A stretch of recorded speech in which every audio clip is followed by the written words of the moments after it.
Hard rock and heavy metal news, bend you over, slap your ass, it'll leave a bruise.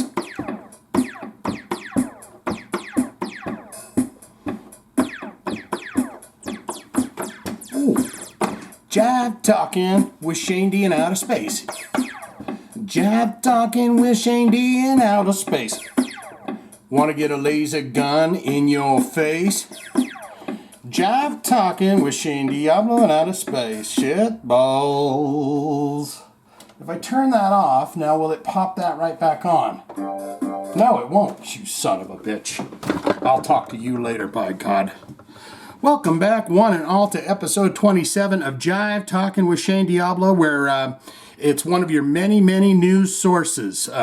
Many places on the internet, the CompuWeb, and around the world, dictionaries, libraries to get your heavy metal and hard rock news. But by God, here's one more you can go to and hear some stories and some opinions on what we're doing. How are you? How's life? How's things? Are you breathing deep, taking good care of yourself? Are you getting out and doing an extended long walk for at least a mile or 2 miles?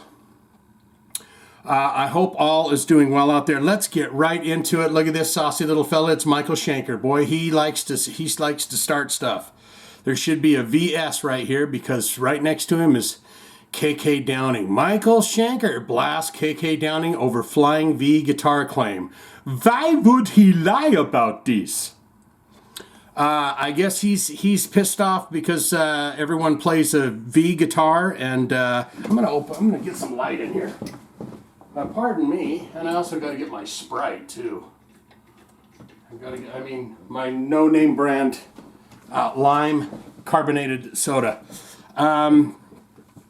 He likes starting fights with everyone, it seems to me. Like he's the greatest, und eins the greatest ever, and no one else is good as me. Right? So, little quencher there, little Sprite quencher, little lemon lime carbonated drink. Non-affiliation. In a brand new interview with Rock of Nations with Dave Kinchan and Shane McHenry, classic rock show, legendary German guitarist Michael Schenker was asked about ex-Judas Priest guitarist KK Downing's claim that he was the first guy to bring the flying V to heavy metal ever. Okay, well, maybe he's got a grief with that. I didn't realize KK was going around saying he was the first guy ever. And here's Schenker. He says, those people out there, they are so desperate for recognition and for being the first and taking all the bloody credit like my brother, Rudolf Schenker. What a jerk that guy is. It is unbelievable. I have no expectation. And because of that, uns people think they can walk all over me and rip me off and take the credit. I heard even Metallica saying, the guitarist, that they invented the gallop rhythm. I had the gallop on UFO's Rock Bottom well before Metallica did. That people are crazy. They are so desperate for fame. Michael, Metallica doesn't need your help being famous. They are the biggest heavy metal band of all time. Or at least in the top 3. So I don't think they need anything from you. Circulating back to Downing's claims, Schenker said, first of all, Judas Priest and UFO was recording at the same studio, and Judas Priest guitarists are Michael Schenker fans. That's number one. So if they're Michael Schenker fans, it's most likely that KK Downing ripped me off rather than the other way around. Then, when I went to the Whiskey A Go-Go, when I had my first American tour with my girlfriend, when I was 19 years old, somewhere 74 or 75, we saw Judas Priest at the Whiskey A Go-Go. When they came on stage, I look at my girlfriend and she look at me because we look at each other all the time. When we're making love or we just eating dinner or whatever. He was a double of me. He was an absolute double. He had the curly hair. He had the flying V. He had my stage outfit as close as you can get it. It was unbelievable. And the fact is, everybody knows that he's a fan of Michael Schenker. And that's the truth. So why would he lie about this in the first place? That's just cray-cray, as the kids would say.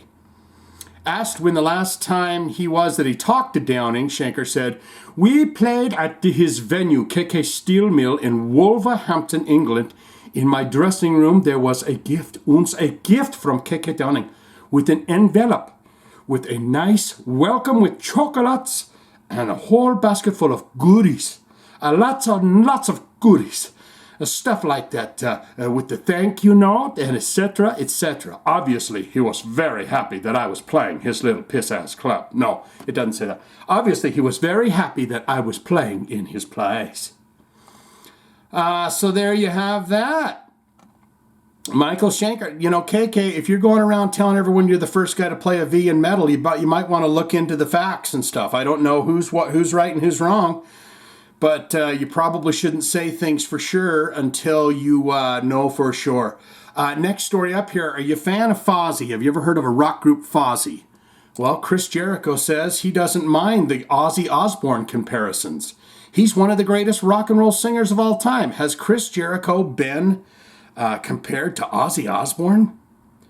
I don't hear any similarities to Chris Jericho and Ozzy, but the only real way to know for sure is to get down here. In an interview with Pop Culture, Fozzy's Jericho was asked about the similarities between his singing voice and that of legendary Black Sabbath frontman Ozzy Osbourne. He responded as transcribed by the Blabbin's mouth, "I've always had that in me, man.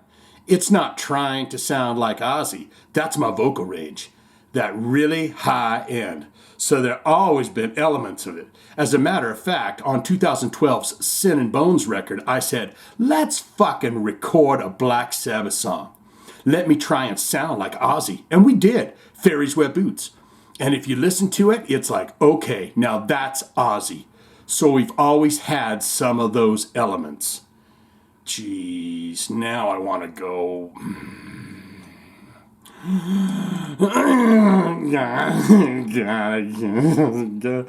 Fozzy, fairies wear boots. Here we go. What the hell is this?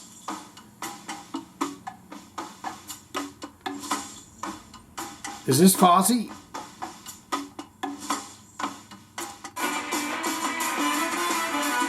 What the hell is that? Fozzy, fairy, wear boots. I'm sorry, guys. I'm just fairies wear boots. Monolord. Fozzy. Let's find Fozzy. And what did he say that album was called? Sin and Bones? Boombox. I still burn, sin. Sin and Bones? Sin and Bones? Oh, here it is. Sin and Bones. Sin, bones, and sin and bones. I don't see fairies wear boots on here. So I'm going to go ahead and call him a fibber because I don't see fairies wear boots on there. Let's see. Let me just read this again. Let me try and sound like Ozzy, and we did. Fairies wear boots. And if you listen to it, which you can't listen to it because I just tried to look it up and you can't find it nowhere. Okay, now that's Ozzy. But you're right. There's a couple of songs. I mean, Nowhere to Run, even when we play it live every night. Sings, parentheses here, sings song chorus. That one singing it, oh, I feel like, oh, this is the Ozzy part, Chris added. And I think one of the reasons for that is when guitarist Rich Ward writes a melody line, or Johnny Andrews, our producer, who co-writes all the songs with us, they know what my wheelhouse is. And they know that there's that high end, I guess you'd say Ozzy-esque style to it. Some people sound like Steve Perry, and some people sound like Bruce Dickinson, and some people sound like Paul McCartney.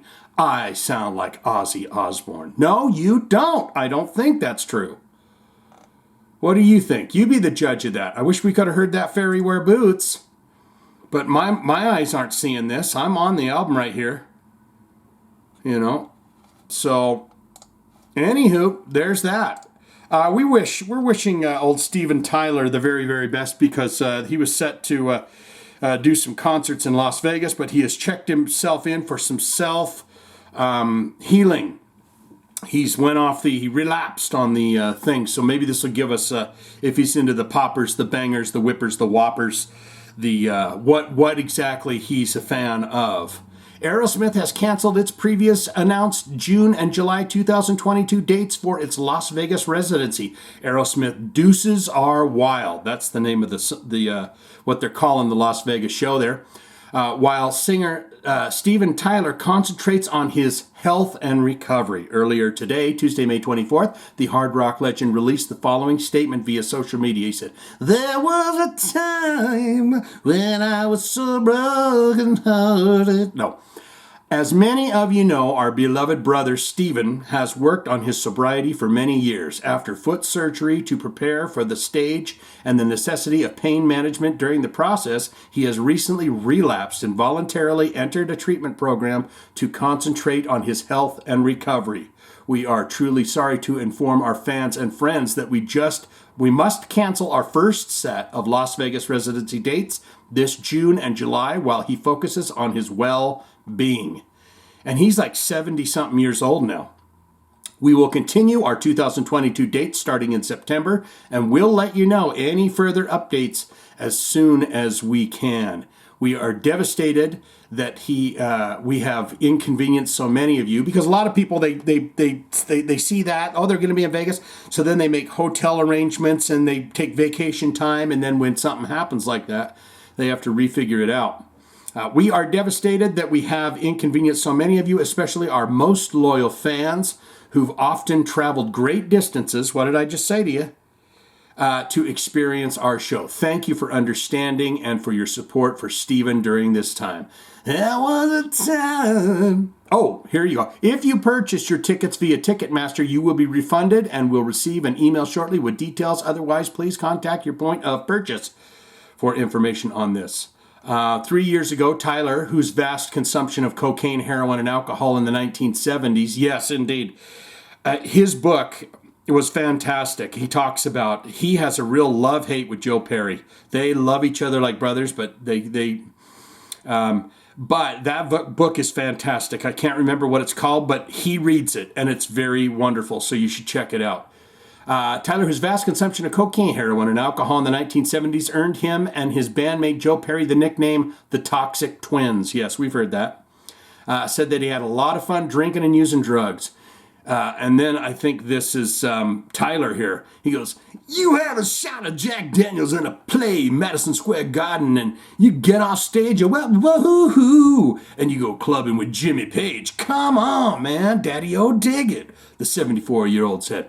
"After 2 encores in the Madison Square Garden, you don't go and play shuffleboard or Yahtzee, you know what I'm saying? Spiddly-boo.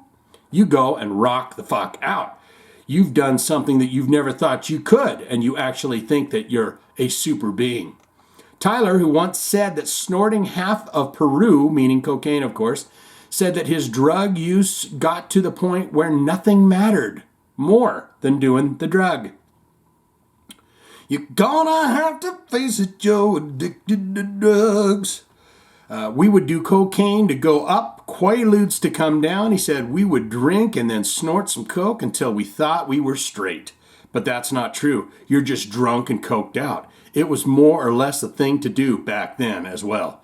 I don't think there were any bands that even knew what sober was. And that's probably true, right? A lot of bands were partaking in all that. So there you have that. It was absolutely, here's another quote from Tyler. Said that his drug use enhanced his performance at first, but eventually took its toll. Over time, he noticed that he required more alcohol or drugs to get the same relief. This is him, quote, "It's absolutely works for a while," he said, "but then things go wrong. Spiddly-boo-doo. You become addicted. It's something you do all the time, and suddenly it starts influencing your greatness. What happens with using is it works in the beginning, but it doesn't work in the end. It takes you down. There's nothing but jail, insanity, or death." So there you go. There you have that. Get well soon. At least he's on the right track, right? He caught something. He was in the pain. He started taking the painkillers, and then he started to go swimmity-boo. I love this. So he knew that he had to check himself in. At that age, you really need to take the best care of yourself that you possibly can, because there's a lot of dudes that aren't even making it to that age, right? Another story up. What's David Coverdale got to do with it? If you're having a hard time figuring out who this is between the two pictures here, this is David Coverdale, or it could be Paulina, the guy that the supermodel that married the fella from the Cars. But I think it's Dave Coverdale, and this is Tina Turner. And I found this interesting and wanted to know about it. David Coverdale says Whitesnake's "Is This Love That I'm Feeling" was originally written for Tina Turner. That's interesting. Whitesnake has revisited its multi-platinum career by remixing some of its biggest hits for the new collection. Don't do that. Don't do greatest hits. Remix it, remaster it, and greatest... which was made available on May 6th on digital and streaming services. Whitesnake founder and lead singer David Coverdale had 16 tracks remixed and remastered for this collection, including Is This Love, which was a hit, reaching number 9 on the UK singles charts and number 2 on the US Billboard Hot 100 singles. Is This Love was Whitesnake's second biggest US hit after Here I Go Again on My Home, which topped the charts. That album was huge for them. I bet you they sold 10 million records. I mean, my mother owned it. It's like, get in her car. What's this? It's Whitesnake, don't you know? They rock. Let's put it on. I'm like, okay, that's interesting.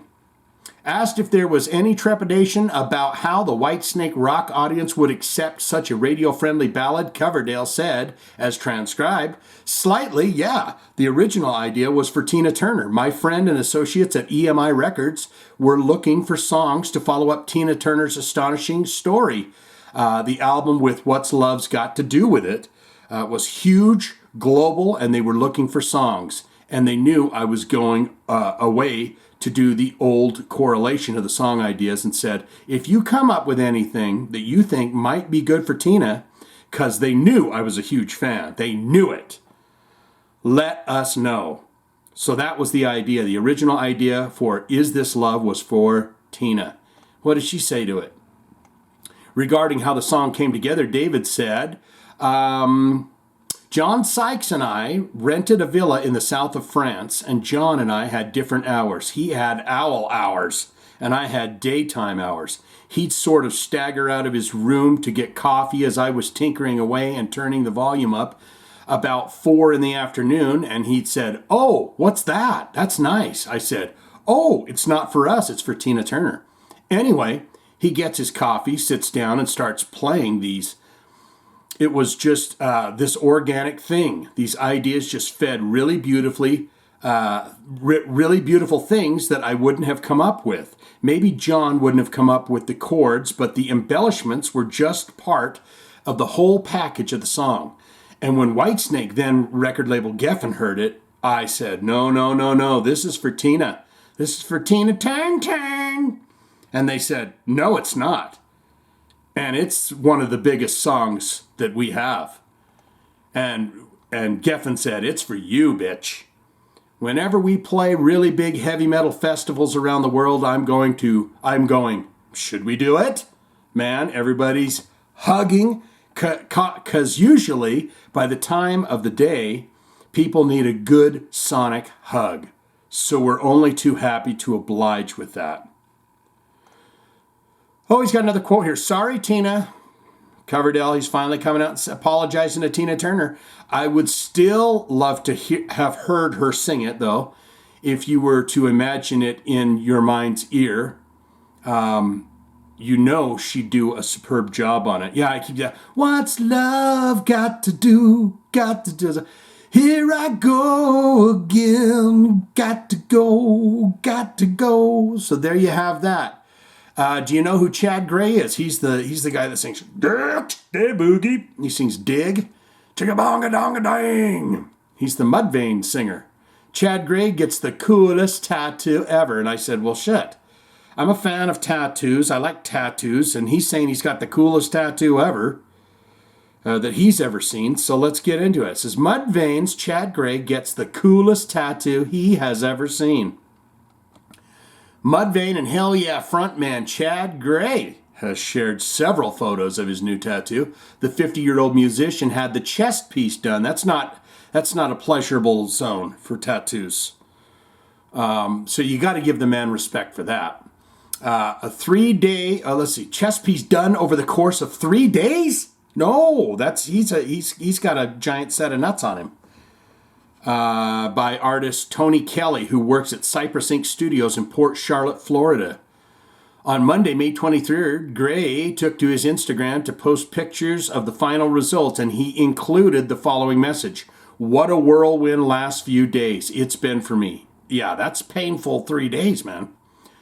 Tony and this thing. Day 1, conceptualize and draw on skin. Then the line, the whole piece. Yeah, you have to, once they put that stencil on, everything you see in that stencil has to be put on the skin. So that's a solid 5-6 hours, whatever. It says 1, conceptualize and draw on skin, then line the whole piece. Day 2, start the finish, angel side, 5.5 hours. Day 3, start the finish, demon side, another 5.5 hours. Add a little here and there, and boom, done. My skin feels like hamburger. That was a sunburn with kids. That has a sunburn, but kids. I don't know what that means. I couldn't be more proud to wear this amazing piece. Well, let's see it, ding dong. Look at that. And it goes right in the nipples areas too. I mean, that is not pleasurable at all. So this is all older work that he's had done. He had this tribal style looking thing over here. And they managed to mix that in, and it looks kind of like, yeah, you got the good and the bad. And then his nipples are banging through it. Is that it? It's just that image. Would you ever get something like that on your breasts? I give the guy credit. I don't know if it's the coolest tattoo in the world. It's pretty cool. But I watch Ink Masters, so I've seen several seasons of that. I've seen some pretty cool artwork. Okay? Are you an LA Guns nut? Well, I'm just here to tell you that they announced the 2022 tour dates, and so I'll give you those as a wonderful courtesy that I like to do for you. LA Guns have announced a 40-date U.S. tour. How many states are there? 50? Are they going to Hawaii? Are they going to Puerto Rico? Where are they going? But they're hitting quite a bit of the United States if they're doing 40. LA Guns have announced 40-date U.S. tour for the spring, summer, and winter. Oh, they're going to chop this all to 40 shows, but they're going to chop it up into 3 small lumps. The trek will kick off June 1st in Liverpool, New York, and will run through New Year's Eve in West Hollywood, California. So June 1st and end on New Year's Eve. Yeah, they're really chopping them up. Looks like they start in June and they plug away until it looks like, well, they go all the way through the month of June. And then they do some spackled in shows, but still most of July, I'd say, is there. Then they got 4 shows in August, and then they stop completely until December 30th and 31st. LA Guns' latest album, Checkered Past, was released last November via Frontiers Music, SRL. The effort marked LA Guns' 3rd album since the 2016 reunion of the band's core members, Phil Lewis on vocals, you gotta have him, Tracy Guns on guitar. It follows 2017's The Missing Piece and 2019's The Devil You Know. In April 2021, a settlement was reached between drummer Steve Riley and Guns and Lewis over the rights to the LA Guns name. Under the terms of the settlement agreed, Guns and Lewis continue to operate under the LA Guns trademark, while Riley and his bandmates for the other version of LA Guns will now operate under the new name Riley's LA Guns. Thank you. That's what I need to happen. That's what I want to happen. Don't have there be 2 LA Guns that you're mixing all their stuff up on the streaming sites. They need to be separate. Riley's LA Guns, go over here. LA Guns, you go over here. And that'll be that. LA Guns was formed in 1983 and have sold over 6 million records, including 1988's LA Guns. That's the record I owned. That had Sex Action and that stuff on it. 1990's Cocked and Loaded, both of which were certified gold. Cocked and Loaded contained the hit single The Ballad of Jane, which was huge. That went on number 33 on the Billboard Hot 100 and number 25 on the mainstream rock charts. From the mid-90s to the mid-2000s, LA Guns continued to tour and release new music following their successful performance at SiriusXM's Hair Nation Festival in September 2016. LA Guns went into the recording studio to the critically acclaimed The Missing Piece, which was the highest-selling release for Frontiers Music SRL in 2017. I would be curious as to the numbers, because nowadays with the album sales, it could be 5,000 records. You know, we sold 5,000 LA Guns records, so I don't know what that means, but there you have that. There's a little poster there, North American tour, and it's showing you we're doing it. LAGunsmusic.com is where you can get any more of that. Quick video here. Who doesn't want to see the new drum set Nico Mcbrain's going to be using with Iron Maiden this tour? He always kind of upgrades, and I love to see drums and stuff. Iron Maiden's Nico Mcbrain unveils new drum kit for 2022 leg of Legacy of the Beast tour. Video below. Iron Maiden's Nico Mcbrain has shared a 14-minute video. We're not watching all that. Let's just whip into it. Let's just see. Hello, mates. Hello, boys and girls. Yes, it's the good-looking one back with you. When was the last time I saw you? Oh, man, they're beautiful. Drums? 2.5 years later after the last part of the... Oh, Jesus, and he's even got the Iron Maiden font on his pasty cymbals. Quit it! The Beast tour. We're back at it. I honestly am so excited because I love Nico Mcbrain. Brand new lovely drum set, which look at that. I'm going to get introduced to any second now. This is my BDC 10, 10, 12, 12, so on and so forth. Yeah. Down to the floor, Tom. This is an 18 by 16 floor. It's a beautiful snare. Oh, it's got a bit of a Japanese... because in Japan, in the feudal days, Christianity was a bit outlawed. So to get around it, they stuck a Buddha on the cross. Isn't that a clever idea? Next door, I've got my Jaguar logo from my favourite car brand in the whole wide world, which is on this drum. Huh. Over here, Iron Maiden Eddie on there. Okay, you know what, guys? I think that's very fascinating, but I think I'm going to do a video autopsy on this. I want to hear him talk about each and every drum. So at some point, I think we're going to have to do that. Could we get a little slice of him banging on them? He's got the drumsticks in his hands. It's purely here as aesthetic. To come on, chain drive on it, which is fantastic, smooth as silk. I mean, and it's very fast. And come on, baby cakes! I want to see you banging. There we go.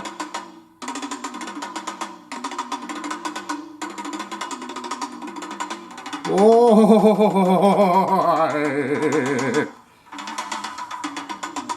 I've always thought that weird cymbal is that ride cymbal is such bizarrely placed there, but he's got so many drums and it's so great. Okay, so that's it. We are going to get into your comments right now. I could sit here and watch all 14 minutes of that, I'm telling you right now. Let's get into your comments. This is where, if you're interested in putting your comments in and you're watching this, you can watch the video and or the audio on Spotify. But if you want your comments read on here, and they're not rude and you're not a big jerk, you got to put them on the episodes that I release. So this will be episode 27. So you would comment, and episode 28, I would then read those comments. Does that sound right to you? Let's do it. Just Bob says, schmackamagab. And I know exactly what he means by that, because that is what the guy, Almost Human, on his channel. Schmackamagab, everybody, that's what he says. And so that's what he was referring to. There's your heart, Just Bob. Zamboni. Yes, we figured that out. It took a while, but I got there. with it. That's what Vince Neil was driving on the ice during the dollar loan commercial. Oh, Miss Althea, I just gave you a heart, and I hadn't even started on yours. Here we go, Miss Althea coming in. She's got some stuff here. The dumbstruck fool says, I'm going out on a limb here by saying, at least for me, this week's opening theme had a bit of B-52's flair to it. Love Shack Baby! You could be right. I don't mind me a little, B-52s. Roam if you want to. I felt compelled to put on a beehive wig and do some shing-a-ling moves, honey. Yeah, the only people that could really still pull off the beehive, right, was the one blonde gal. The other one had kind of the bewitched bouffant hairstyle, and then the other one had the beehive. I am not sure what Jonathan Davis is talking about, but I do particularly recall nu metal ever. But I don't particularly recall nu metal ever really going away. At least those bands who spilled into the mainstream. Maybe it just took a back seat for a bit. I also do not recall ever hearing of Wargasm. However, I now have ex-Japan's song Orgasm stuck in my head. Just like death. Is that what they say in that song, Orgasm, from ex-Japan? We got some more ex-Japan coming up here, too. They keep flooding in with their requests. This is still Miss Althea. Congratulations to Gojira's Christian and his new family. Yeah, I mean, if you're going to jump off the tour with a great band like Gojira, it's to have babies. And then you get back on the tour, and then you say, I have to make money for this family, Martha. Well, you're always gone. You're gone 8 months of the year. Yeah, well, how do you like that mink coat you're wearing? That would be the roughest part, would be touring as much as they do. I heard something, I heard an interview with, oh my good gravy, what's his name? Bass player feller from Mastodon. He said that their cycle and the way they have toured and done it for years is they 6 months to a year on an album and then 2.5 years on the road touring. That's a lot. This is still Miss Althea. Return to nipple tape. Yes. Oh, I like this that she's putting kind of the quotes in there. It kind of gives you... This is the Butcher Babes thing. Sounds like it could be the title of a documentary about, let's say, the adult entertainment industry. The video looks a bit akin to In This Moment's Big Bad Wolf, ironically. Little Miss Nasty was on In This Moment's 2019 tour. The last time I saw them. Oh, that's interesting. Okay. Well, how would you stack up Little Miss Nasty next to what was Corey Taylor's wife's dance troupe called? If they was to do a breakdance war, who would win? Little Miss Nasties? I saw them, but I have no idea what the hell was happening while they were on because I was standing in the vestibule outside of the ladies' room. Probably not a bad place if you're going to watch a dance troupe. Stand in the restroom. But I have no idea what the hell was happening. I was standing in the ladies' room, downing Jack Fire and Diet Coke and wallowing in my body image issues. Drinking some Jack, man. Yeah. Well, the good thing about Jack Daniels is you have 3, 4, 5 of those. You don't you're not worried about your body image issues.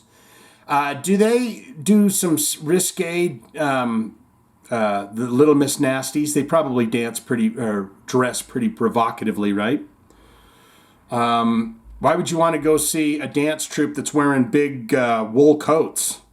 You'd be bored out of your mind, and you can't even see what they're doing. The little intricacies of the body you can't see in a big wool coat.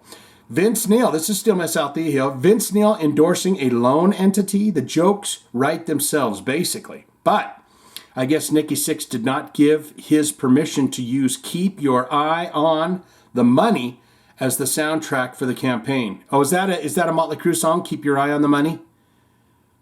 Come on, man. Yeah. Well, I bet you Nikki Sixx is pretty irritated with him. Do you think he'd be irritated? I mean, let alone all the bad articles and stuff that come out about Vince Neil's. Oh, he can't sing and his weight and everything else. And then he's doing dollar loan commercials. Do you think... Nikki Sixx strikes me as a very cool, calm, and collected and sweet kind of a person in the interviews that I've heard from him. But, so he probably goes, hey, Vince, come on.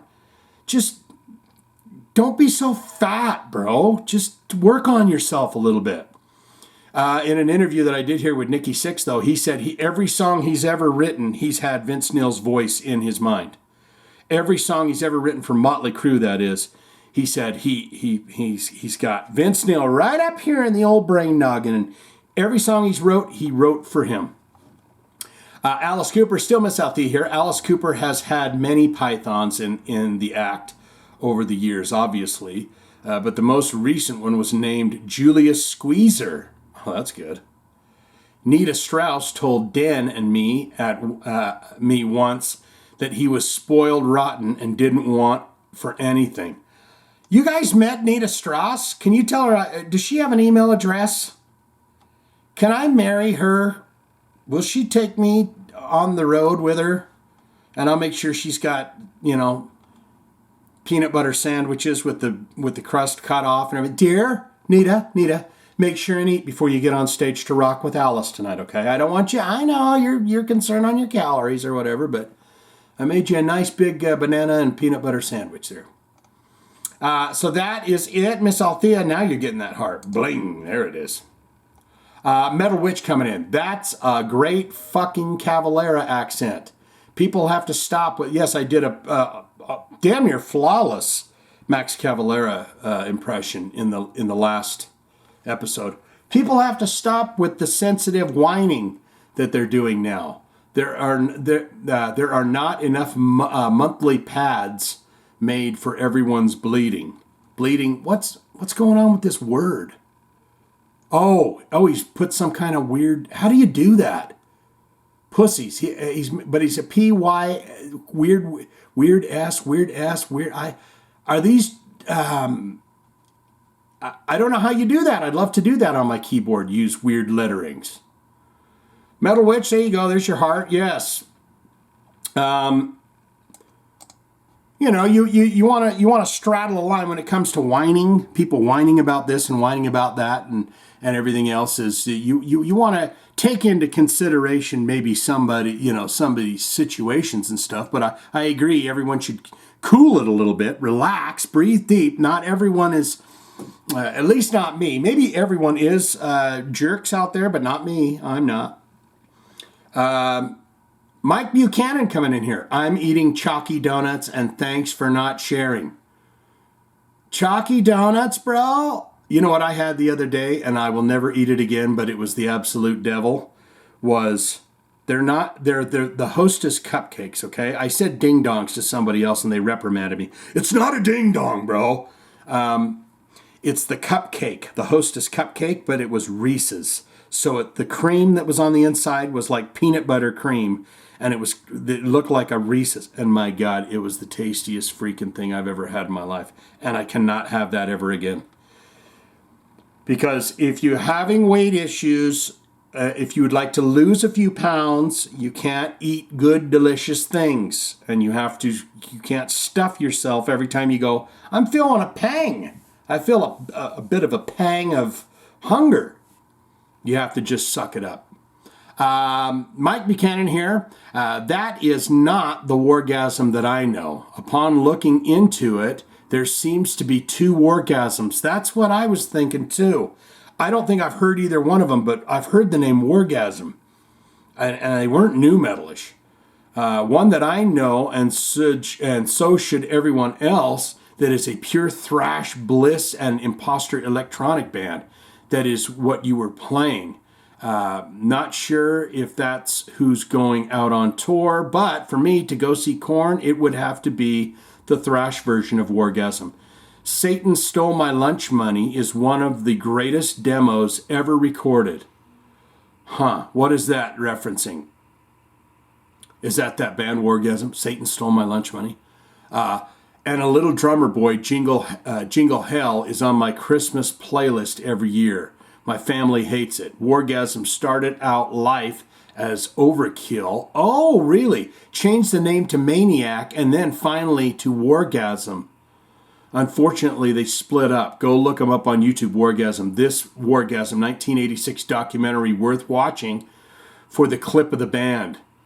Okay, saw Butcher. This is Mike Buchanan still. Saw Butcher Babies live once. Yeah, they were practically nude. They opened with other bands for Megadeth. Yeah, pretty much they wear like the bikini bottoms. I mean, kind of a leather, bikini type thing, and then they had the tape on the nipples. But it wasn't sexual. It was just they were doing it. It can be both. It can be a teeter-totter, nice and water. If I go to the Butcher Baby show, but I'm saying, oh my God, they're up there in nipple tape, I need to go right to the front row. I can appreciate the fact that they're doing it for Wendy L. Williams, but I can also appreciate the fact they're doing it for me. And I might not be into the Wendy O. Williams as much as they are. I am. I like me some Wendy O. Williams, but I might like their breasts too, and that's fine. That's just fine by me. Casey Drummer, welcome back, sir. Glad you're all douched out and ready to get back to Jive Talkin. Thank you, Casey. You're getting heart there. Yes, indeed. Everything seems to be up, and I didn't know the ass could do that. It was the craziest thing because after I drank that Miralax, and I drank 2 giant, whatever they call them, of Gatorade with half of the powder from a giant bottle in each one of them, drank it down. 2 hours later, you're running to the bathroom like you've never ran before in your life. But once you're cleaned out, you're completely cleaned, you're still liquids. I mean, clear liquids. I mean, and it's amazing. In all these years I've been on the planet, I didn't know the ass could do that. It was amazing to me. Thank you, Casey Drummer. There's your heart. And Justin 4130. Love me some Jive Talkin with Shane Diablo for breakfast. And that's getting you a heart and a thumbs up because, A, you're a new commenter here, Justin 4130. And there's nothing to go down better with some bacon and eggs than old Shane here, right? So that is it, my dear friends. It is another episode in the kitty pie, in the pocket. And no. Beat and then tone. Hiya! Jive Talkin' Ki-Yi! With Shane D, hot rockin' news. Ki-Yi! Ki-Yi! Kick you in the head, kick you in the nuts, kick you in the good spots. Ki-Yi! Jive Talkin' with Shane D. Jive Talkin' with Shane D. Jive Talkin' with Shane D. Jive Talkin' with Shane D.